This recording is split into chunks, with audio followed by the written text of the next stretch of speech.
Good morning. My name is Jayson Coil, Operations Section Chief for Southwest Area Team 1. Today is July 28th, and this is your operational update for the Laguna fire. Last night's infrared flight mapped the fire at 17,413 acres. That is an increase of 25 acres, and when I go to the map, I'll show you where that happened. We're still calling the fire 75% contained, and there's 175 personnel assigned to the incident. So before I go to the map, I just wanted to say that this is going to be our last operational update for Team 1 and likely the last operational update for the incident unless something significant changes.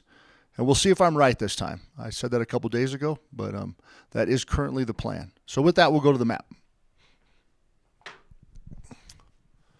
All right, we're going to start, as we have been, over here in Division Alpha.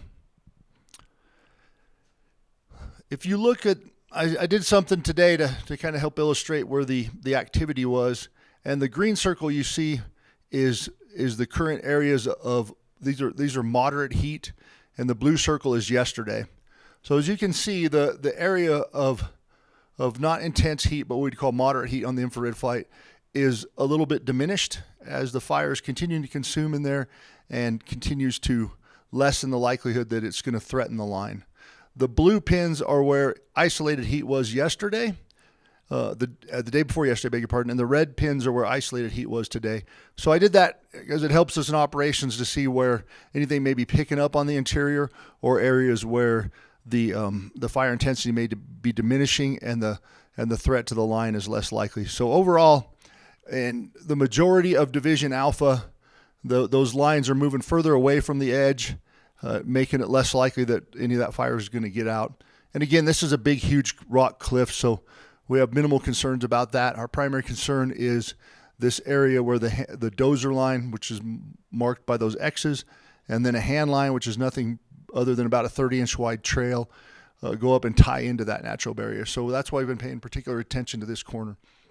Yesterday, the 25 acres that we gained were basically right about here, in this little piece right here. So there was some interior pockets that continued to move around and kind of burn back into themselves in this rough, broken terrain that is to the west of the Galena River corridor. And then also a couple little places right here we saw some growth. But again, there's a big cliff, huge cliff band right here. And we will continue to patrol that road today.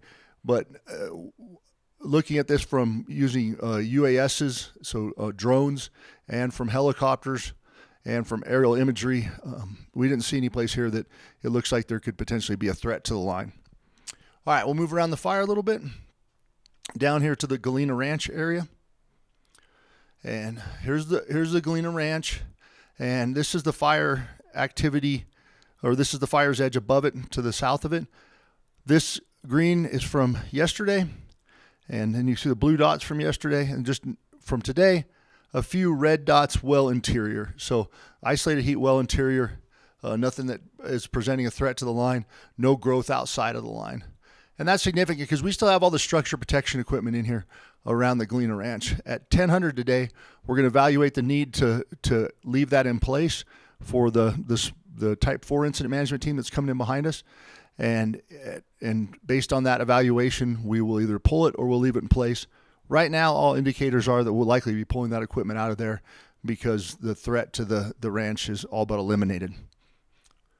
We'll go around now to Division Mike down here in the bottom.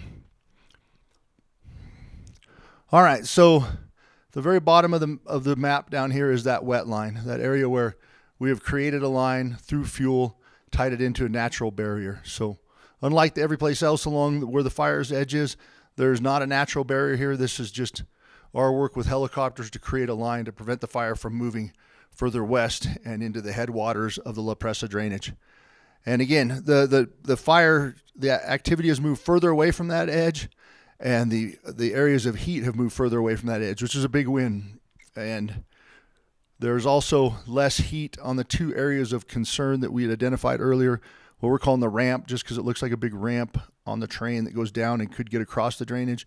And then on this other steep slope above a meadow that, since it's in Division Mike, we call it Mike Meadow.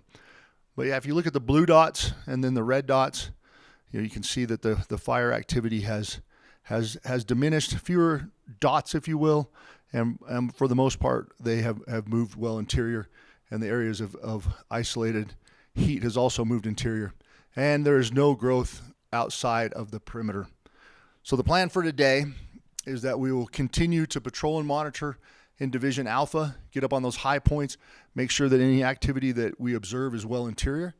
And then in Division Mike, we will continue to use heavy helicopters to refresh that wet line, to keep it wet, and to hit any places of heat that we see that may potentially be a threat to the line. We'll evaluate the need to pull that structure protection equipment, and we'll do that if necessary. And finally, in closing out this last briefing, I just wanted to give a shout out to all the spouses and everyone that supports us while we're out here. So I was reflecting back on it this morning that, me personally, my wife had to deal with septic tank issue, an aging dog, and everything else that it takes to keep a household running. And everyone that's out here has someone that's helping them be successful and allowing us to focus on this incident.